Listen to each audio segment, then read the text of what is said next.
नमस्कार, आप देख रहे हैं इक्वालिटी न्यूज। मैं हूं शैला। आज हम देख रहे हैं कि किस तरह कानून को धता बताते हुए बुलडोजर राज स्थापित किया जा रहा है, जहां न संविधान का पास है न अदालत का सम्मान। कई जगह अतिक्रमण हटाने के लिए बुलडोजर का इस्तेमाल हो रहा है, तो कहीं गरीबों की दुकान या ठेलों को हटाया या फेंका जा रहा है, जिसके कारण सोशल मीडिया पर बवाल मचा हुआ है। हम आगे बात करें उसके पहले देखिए यह वीडियो।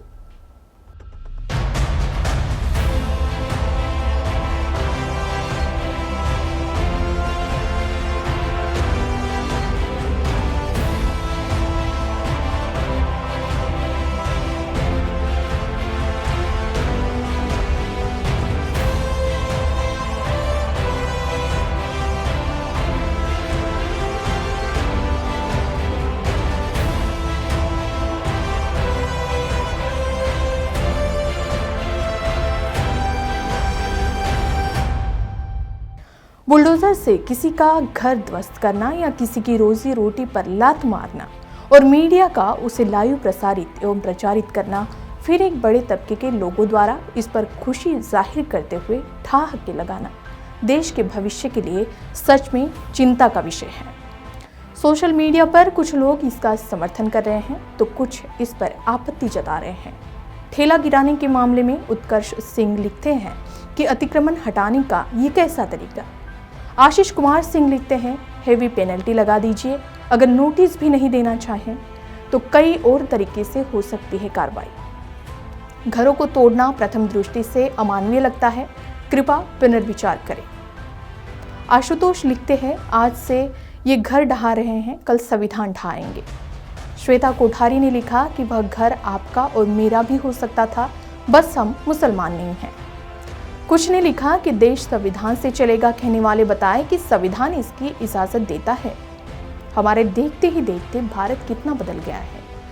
देश सन 1947 में आज़ाद हुआ और सन 1950 में बाकायदा संविधान लागू हो गया, लेकिन 2022 आते आते कानून की दुहाई देने वाला राज सत्ता और बहुसंख्याकवाद की तानाशाही में बदलने लगा है, जहां हम संविधान और अदालतों को धता बताते हुए त्वरित न्याय पर खुश होने लगे हैं। वीडियो की बात करें तो पैगंबर पर टिप्पणी के नाम पर जो प्रदर्शन हो रहे हैं, उनमें पुलिस अब ज्यादातर समुदाय विशेष के नेताओं, एक्टिविस्ट और सामाजिक कार्यकर्ताओं को टारगेट कर रही है। कानपुर और सहारनपुर में कई सपा नेताओं को दंगाइयों में नामजद कर दिया गया है और नुपुर शर्मा की गिरफ्तारी का मामला अब कहीं पीछे छूट गया है। देश की एक बेटी हिंसा भड़काती है, उस पर कार्रवाई करने की बजाय दूसरी बेटी के परिवार को निशाना बनाया जाता है। प्रयागराज पुलिस का कहना है कि एएमयू की पूर्व और जेएनयू की वर्तमान छात्रा आफरीन फातिमा के पिता जावेद मोहम्मद प्रयागराज हिंसा के मास्टरमाइंड है, जो सीएए एनआरसी प्रदर्शन में शाहीन बाग में शामिल हुए थे। आफरीन फातिमा शाहीन बाग आंदोलन के दौरान दिल्ली में जेएनयू से लेकर इलाहाबाद में सक्रिय थी। उसके बाद सोशल मीडिया पर उन्हें अल्पसंख्यकों से संबंधित नीतियों के लिए सरकार की आलोचना करते हुए देखा गया। बुलडोजर मामले में वह कहती है कि प्रशासन और सरकार पूरा काम योजनाबद्ध तरीके से कर रही थी।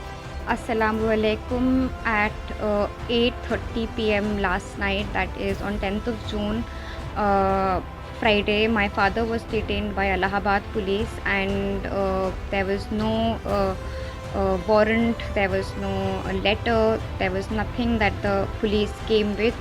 They just came and asked my father to come to the police station with them, and they have not disclosed where they have taken him.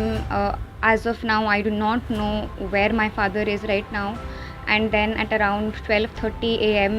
at night, the police again came at my house and tried to detained my mother and my younger sister. My younger sister is just 19 years old and my mother is a diabetic patient. Again, we do not know where they are. We do not know what why the police has taken them, what they're doing with them, how they are. In fact, Asaduddin Owaisi ने प्रयागराज में bulldozer action पर योगी आदित्यनाथ और BJP पर जमकर हमला किया। उन्होंने कहा कि उत्तर प्रदेश का मुख्यमंत्री उत्तर प्रदेश का मुख्य न्यायाधीश बन चुका है यहां पर 2 बच्चे चले गए। प्रयागराज में लोगों ने प्रोटेस्ट किया तो आपने आफरीन फातिमा के घर को तोड़ दिया, पूरे घर को तोड़ दिया। क्या कहा उत्तर प्रदेश की सरकार ने कि इसका बाप और ये जिम्मेदार है? क्या कोर्ट किस लिए है फिर बताओ आप?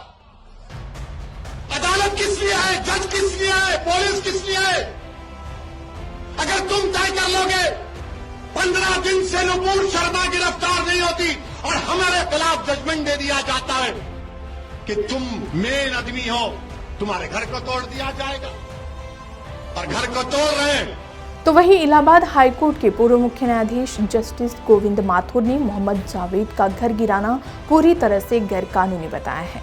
उन्होंने कहा कि ये पूरी तरह से गैरकानूनी है।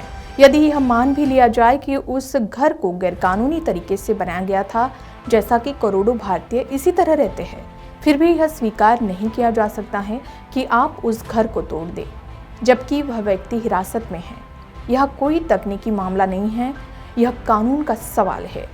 बता दें कि 10 जून शुक्रवार को जुमे की नमाज के बाद नुपुर शर्मा के खिलाफ प्रदर्शन हिंसक हो गया। कई जगह तोड़फोड़ और आगजनी की घटनाएं सामने आई थी। पुलिस पर भी पथराव किया गया। पुलिस ने इस मामले में अब तक 70 लोगों को गिरफ्तार किया गया है, जबकि 5000 अज्ञात लोगों के खिलाफ मुकदमा भी दर्ज है, जिसके बाद यह प्रतिक्रियाएं आई हैं। प्रयागराज हिंसा के आरोपी मोहम्मद जावेद का घर गिराने पर उनके वकील ने कई बड़े दावे कर प्रयागराज प्रशासन की धज्जियां उड़ा दी है। उन्होंने कहा कि जरूरत पड़ी तो वे अधिवक्ता मंच की तरफ से सुप्रीम कोर्ट तक की लड़ाई लड़ेंगे। इस पूरे मामले को देखने के बाद कई सवाल निर्माण होते हैं। प्रयागराज में जो घर तोड़ा गया है, कल अगर कोर्ट आदेश दे कि यह गलत किया गया है, यह गैरकानूनी है, जो कि पहली नजर में दिखाई भी देता है, तो क्या सरकार उस घर को दोबारा बनवा सकती है? नहीं। सरकार मकान तो दोबारा बनवा सकती है, लेकिन उस घर को वापस नहीं कर सकती जिसमें एक परिवार की यादें बसी होती है, उसके पसीने की खुशबू बसी होती है, साथ ही उसके अपनों की हंसी खुशी बसी होती है। इस कार्रवाई पर लक्ष्मण यादव लिखते हैं कि एक घर चंद ईंट पत्थरों सीमेंट बालू से नहीं बनता। सबसे पहले वह घर जहन में ख्वाबों में बनता है, फिर जाने कितने कुछ जोड़कर नींव खोदी और दीवार जोड़ी जाती है, मगर उन ख्वाबों की बुनियाद पर खड़ी उम्मीदों की इमारतों को बिना न्यायपालिका में हुई बहस के बुलडोजर जमींदोस्त कर रहे हैं। बिना न्यायपालिका के बुलडोजर की कार्रवाई को आप कैसे देखते हैं, हमें कमेंट करके जरूर बताएं। साथ ही अन्य खबरों के लिए आज ही इक्वालिटी न्यूज़ के YouTube चैनल को सब्सक्राइब करना ना भूलें। धन्यवाद।